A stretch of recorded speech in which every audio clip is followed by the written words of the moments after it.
The tryptophan got to you yet? Well, I know it's gotten to Larry. We're going to do Picksie Dust Friday in just a minute here on the Black and Gold Today.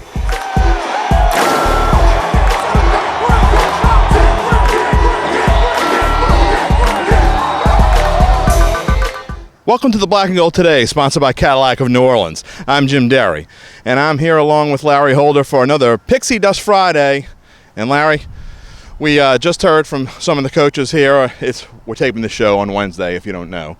But we just heard from some of the coaches here, and Dennis Allen in particular, and I thought it was interesting, some of the things he said. He was sort of cryptic there a little bit about one of the things that I thought was most interesting was the fact about the players and who was in charge, and they all knew Rob Ryan was in charge, but he paused a little bit before talking about that. It seemed like maybe there was a little division there in the locker room. Yeah, and I asked a question because when you have two heads right there, you bring in Dennis Allen to basically get together with Rob Ryan, come up with a defense and a plan each week and during training camp, and you've got two figureheads. Who are you supposed to listen to? And Dennis did kind of slow down. He said, well, you'd have to actually ask the players. Now there's no question. Look, it's Dennis Allen's defense. Is there going to be a lot of changes? Schematically, probably not. Now, I did ask, is there a difference between who makes the calls on game day, the styles of the way you guys call games? And he says, look, I'm going to have differences than what Rob Ryan did, but I'd have a difference than what any coach did. So I think that the Texans probably are at a little bit of a disadvantage because they haven't seen Dennis Allen call a game with this defense. So the Saints actually had that one advantage going into this game. And with this bye week, they've had a chance to get themselves together and adjust. And I would imagine if there is such thing as a seamless transition for a 4-6 football team, this will be as close as they could get. Yeah, I would say so, just because Dennis has been in there the entire time, and it's not like he hasn't run a defense before, and it's not like he hasn't been a head coach before. So I think it's about as seamless as you can get, and yet nothing seamless about the 32nd ranked defense in the NFL. 32nd total yardage, 32nd in points allowed. Even Kenny Vaccaro joked, did we actually move up during the bye week? And one of the reporters was like, no, that did not happen. So, look, there's a lot that needs to change with this defense. Is it all going to happen right away? Probably not. But in the smallest of cases, look, I'll just go back to the Ravens in 2012.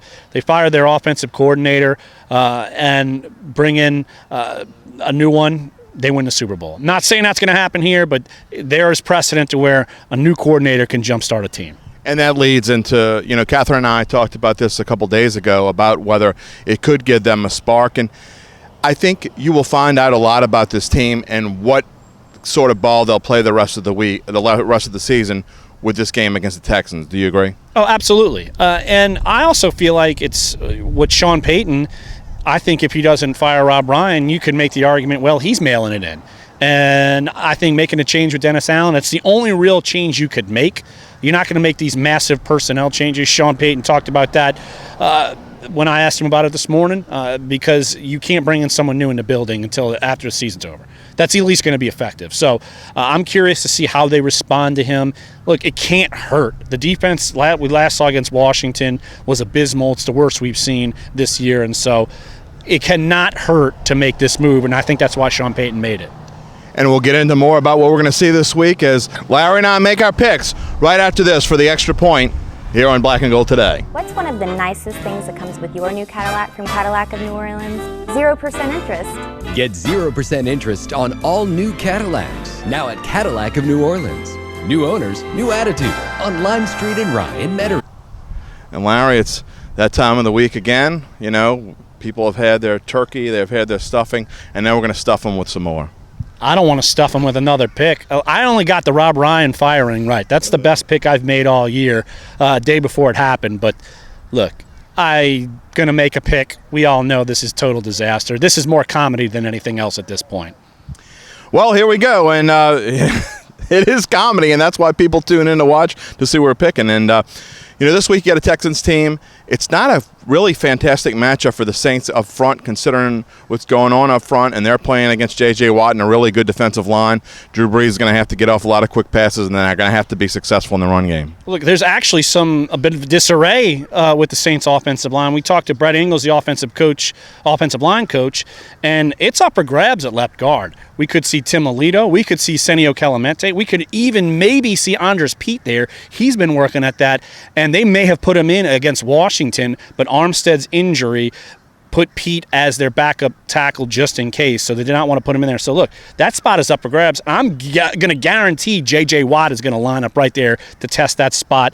And look, you also got Jadeveon Clowney. He's playing better. He's healthy. So this is going to be an issue for that defensive line, and we saw a Washington team really tee off on Drew Brees, so this is going to be a big challenge. Scary to think that the defense is going to have to play a really good game here to make sure that the Saints have a chance. Well, they even know it. For them to even sniff relevance the rest of the year, the defense has to get better. If they don't, Brian Hoyer will shred them. DeAndre Hopkins will shred them. We've seen Kirk Cousins, Marcus Mariota, Jameis Winston, who's actually now playing pretty well.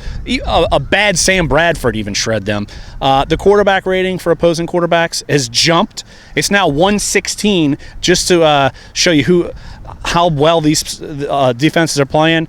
Carson Palmer leads the NFL with 108. Tom Brady is 107. So they're playing like a quarterback that doesn't even play in the league. He's so astronomical. That's what the Saints are making opposing quarterbacks look like. So it's Brian Brady / Tom Hoyer. We don't know who's playing this. Montana, Unitas, you name it. That's who it could be. Well, it's Picks time. We've teased them long enough. What you got? Well, I think you've heard where I'm going. I'm going Texans 27, Saints 20, and the losing continues for the Saints, and the winning, the Texans get 4 in a row, which you wouldn't have thought about a month and a half ago. I'm tired of picking the same thing you pick. Then don't do it. I'm not.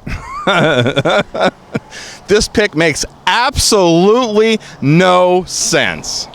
But so have a lot of our picks this year. I don't know why, and I don't think it's just the defensive change, and I don't think it's the bye week. Something tells me that the Saints are going to come out and they're going to have something figured out. I think Drew Brees is going to come out and play one of his best games of the season. He knows that, not that the season's make or break because it's already been broken, but I think that he knows that for this season to even have any relevance, he's going to come out and play one of his better games. Saints 26, Texans 23. Well, at least someone will be right unless there's a tie, and that might happen. You keep calling for the tie. One of these times you're going to get one. Well, statistically, it's probably 1 in like a 5,000 chance. So, hey, let's roll the dice here. Well, and who knows? Oh, I'll tell you what. One last Lanyap prediction since it's Friday. Is this Les Miles' last game at LSU? No question. That, well, I will get right. All right. He's going to get that one right, I think, too. Well, thanks for joining us, everybody. We'll be back Monday to talk about it, and we'll look forward to the new holiday. It's going to be, 28 days of Christmas coming up, and it's going to be nothing but fun here in the Black and Gold today. Thanks for joining us. We'll see you Monday.